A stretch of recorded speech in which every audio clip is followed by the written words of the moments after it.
Pēdējo laiku notikumi atklāja skaudru ainu par rietumu sabiedrības morālo stāvokli. Atskatīsimies nesenā pagātnē, pievērsīsim uzmanību vairāk pazīstamu mēdīju un izklaides industrijas personību sociālo tīklu profiliem 2020. gadā. Tas bija laiks, kad kustība Black Lives Matter kļuva par dominējošu spēku, izraisot intensīvu un bieži vien nekritisku apsēstību. Sociālie tīkli bija pārpildīti ar melniem kvadrātiem, un ik viens, kurš uzdrošinājās apšaubīt vai kritizēt šo kustību, riskēja tikt apzīmēts kā rasists, kolonizators vai pat fašists. Šo mēdīju personību profilos atspoguļojās tā pati kolektīvā domāšana, kas valda tagad saistībā ar Free Palestine. Pievēršiet uzmanību komentāriem pie viņa ierakstiem par Black Lives Matter tajā laikā. Tie ir biedējoši līdzīgi tam, kas šobrīd notiek ar kustību Free Palestine. Komentāri bija pilni ar sajūsmu. Cilvēki rakstīja: paldies, ka pievēršat uzmanību, paldies, ka darāt to, kas ir pareizi. Man jūs patikāt jau iepriekš, bet tagad patīkat vēl vairāk. Tā bija kolektīva sajūsma par tiem, kuri visi bija pievienojušies tam pašam morālās, likumības un taisnības pūlim. Protams, bija pamatot jautājumi, ko vajadzētu uzdot. Vai Džordža Floyda nāvi patiešām izraisīja tas, ka viņu aizturēja policija, vai arī to ietekmēja fakts, ka viņam bija vairākas veselības problēmas un, kā vēlāk atklājās, asinīs konstatēti 11 nanogrami fentanila, kas ir koncentrācija, kas citos gadījumos saistīta ar letālām sekām. Vai patiešām pastāv vispārējais sistēmisks rasisms,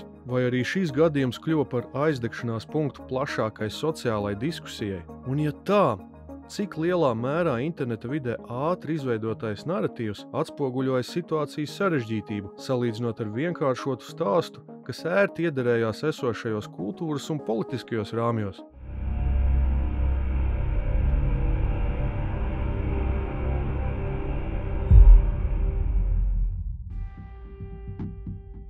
Ja tevi šis video uzrunāja, abonē Taisnība YouTube kanālu, seko sociālo tīklu profiliem un lasi taisnība.com. Paldies, ka dalies un ļauj patiesību uzzināt arī citiem.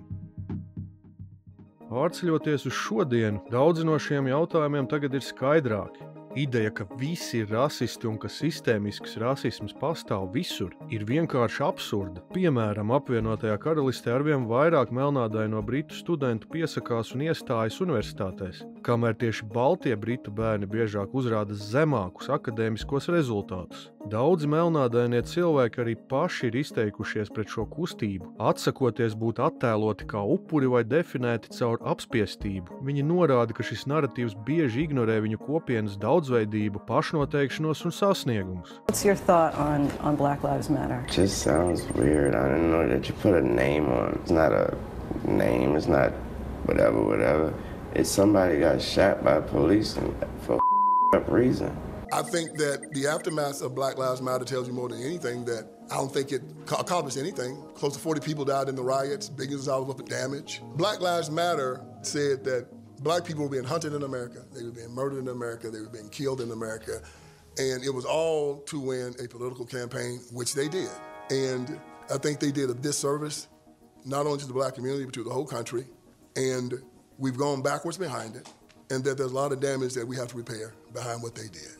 Ir nopietni jautājumi par pašu Black Lives Matter organizāciju. Vairāki tās dibinātāji ir izteikušies šķeļoši un rasistiski, saskārušies ar nopietnām juridiskām problēmām, tostarp apsūdzībām par cilvēku tirzniecību seksuālām vajadzībām, un ziedojumi, kas bija domāti kopienu atbalstam, acīm redzot tika izmantoti luksusa īpašumu iegādei, un viņu atbalstītāji gandrīz nekur nav redzami. Sociālo mēdīju profili vairs nav izrotāti ar Black Lives Matter logo, un pat melnie kvadrāti klusi pazuduši no cilvēku lapām, tostarp arī slavenību. Tas vairs nav stilīgi izrādīt savu likumību, jo tas arī nekad nav bijis par cīņu pret netaisnību vai izpratnes veidošanu. Tas bija par sociālo kapitālu, veids, kā publiski izrādīt savu morālo pārākumu, gūt atzinību un piederības sajūtu, neko reāli nedarot, lai kaut ko mainītu. Daudzi no tiem pašiem mehānismiem tagad atkārtojas kustībā Free Palestine. Atkal sociālie tīkli pastiprina vienkāršotu, emocionāli uzlādētu naratīvu, vienlaikus apspēlējot situācijas sarežģītību.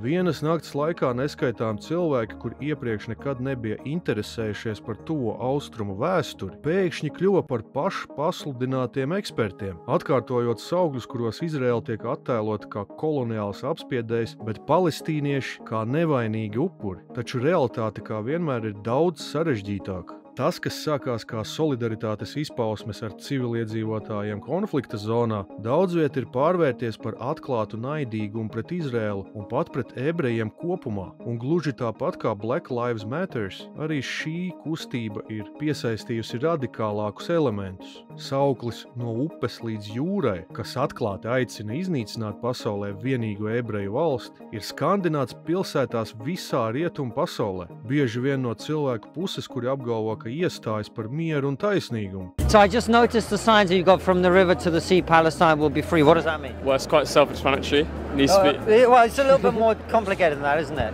Because I guess what I mean is, how would that come about? What would happen to the Israelis, etc.? I don't. I'm trying to think of how to word it.